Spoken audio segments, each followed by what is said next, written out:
Hey, welcome to my digital schouw. Here's what I've been making the past 3 months. It was tough for me to make a top 3. I worked on about 15 projects in total this period, though some of them were very small and some of them unfinished. I chose to show most of these projects at least briefly. The first project that I'd like to present is Iridescence. I made this project together with Jonas for the exhibition retitled Me. Our initial idea was to make the project about self-isolation and personal and artistic bubbles, like the living or bedroom you spend all the time in. In this version, we would ask people to make scans of their bubbles and place their works in the bubble.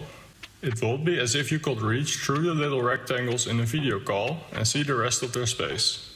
This would have been a very clear categorization, one person per room with their works, but also a bit boring. All teachers encouraged us to try different environments than just bedrooms. Jonas made some nice outside bubbles like the Rhine and a railway, and I made more indoor ones, which were glitchy, as Google Street View had trouble stitching the small spheres together.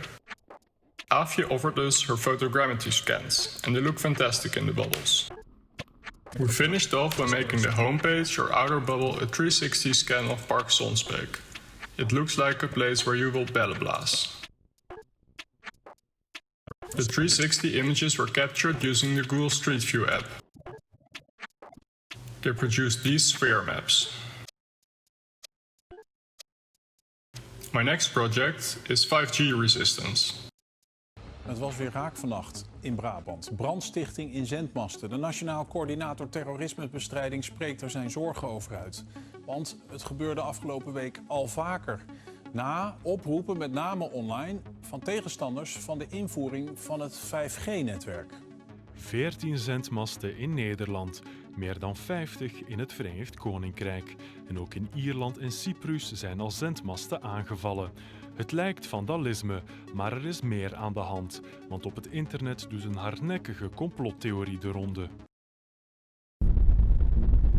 For this week's theme, I made a start with a game about resistance to 5G towers, about the conspiracy theory that it will cause corona. The topic is funny and interesting to me because it's such a nonsensical resistance, and yet people are so passionate about it. Instead of trying to resist a dictator, for example, they're just burning down these towers, causing inconvenience for everyone, including themselves, and the towers aren't even 5G yet, just normal 4G. So the catch is, the conspiracy theorists need the internet to organize, and by disrupting internet infrastructure, they end up hurting themselves as well. With each tower they take down, they make their own life harder. I chose to make it a game because then you play from the first-person perspective. A first-person perspective is interesting because you're forced to step into someone else's shoes, even if you wouldn't have done so otherwise. So it forces a perspective on you. I made another start with a game for activism, because the Black Lives Matter protests and the statue removals were happening, and I wanted to respond to that. In this game you will play as a crane, and your job will be to protect protesters and throw statues in the canal. In the week of escapism I explored sound shaders, which will form the basis of my project of the next week. The idea is this. If pixel shaders can be described as a function from time and pixel coordinates to color, sound could be described as a function from time to pressure in the air.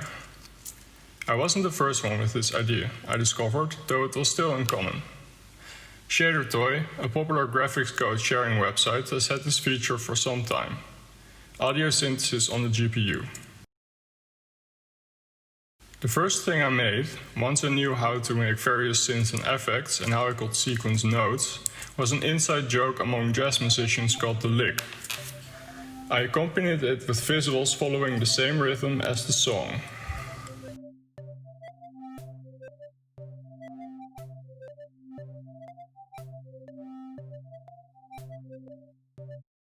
The second experiment is using Perlin noise for sound. This experiment sounded awful, but I will improve upon it and shape it into a plugin the following week. Whisper. I continued with my audio programming research. I learned how to make a VST plugin, a software instrument that can be used from inside the existing digital audio workstations.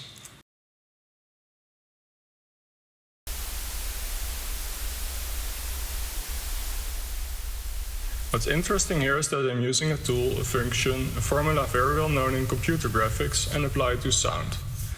Sound is more feelable, and the change of medium lets you see the formula from another side.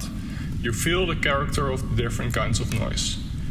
White noise and its variants like pink and brown noise are commonly used in sound design, so it surprised me that other kinds of noise weren't.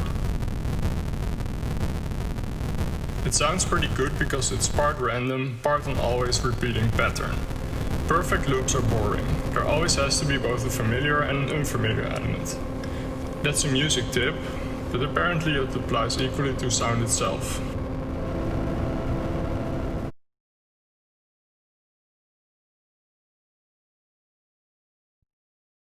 Stock synth, an attempt at using historical stock data as a waveform.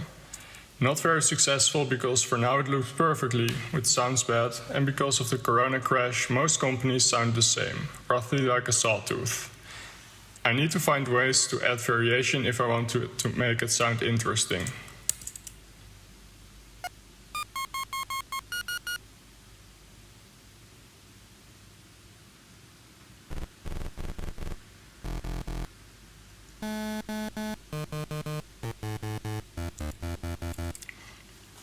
This plugin is called Bleach Injector, a tribute to Trump.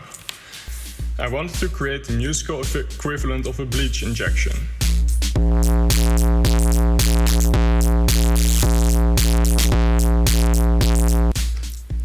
I made this because I was interested in creating playful graphics for audio plugins. For now the effect is just hard clipping and bit crusher, but I could look into more interesting forms of distortion later. Nitro Tracker.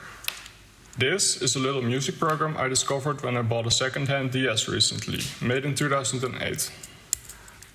Here's a little demonstration of how sampling and sequencing works. The sounds in this loop are all from Tux Paint. This was filmed with one hand, so excuse the messiness. You can only use samples and can record using the DS's built-in microphone. The workflow is really quick and its limitations help me focus on the big picture when making music.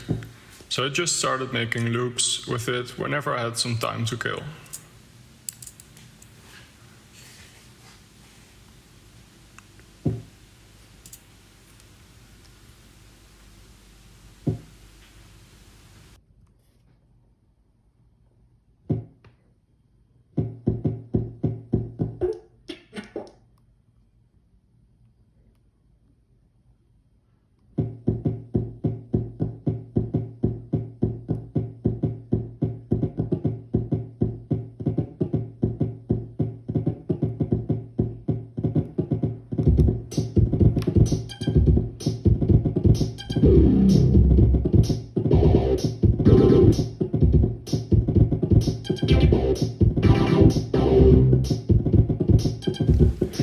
Because I enjoyed using it so much, I contacted the original creator and asked if I could pick up the development where he left off.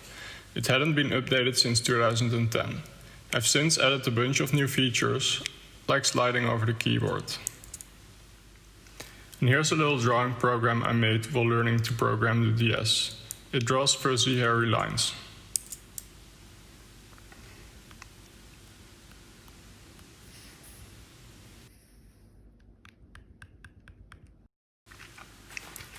I started this project, Scene, before the lockdown for critical engineering. It's a magazine that can be used as an instrument. Scanning the big QR code takes you to a website with the synthesizer scanner. By scanning the page on the right, you can change the sound of the synthesizer. It was a bit of a challenge to make the barcodes look aesthetic. On this page, I arranged barcodes in a piano layout. Scanning the barcodes plays a note. Here's a demo of an early version. I didn't manage to finish my magazine in time for the zine swap party, but now that it's finished, I can print some out soon.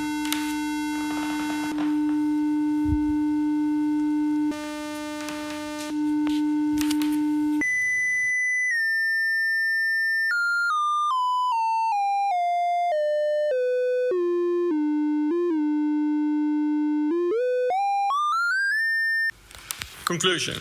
I was overwhelmed with the amount of assignments. I wanted to do all of them well, but I felt like I didn't have time for that as I wouldn't be able to finish them all. Whenever I was busy with one assignment, I was worrying about the other 10 assignments I had to do. Planning was hard as I was dependent on inspiration. Several classmates I talked to shared this feeling. There was a lot of sitting alone in my room this period. When I needed to focus, I was able to work much better with my desktop at home than with my laptop at school. Less noise, bigger screen, less distractions, not having to move from class to class.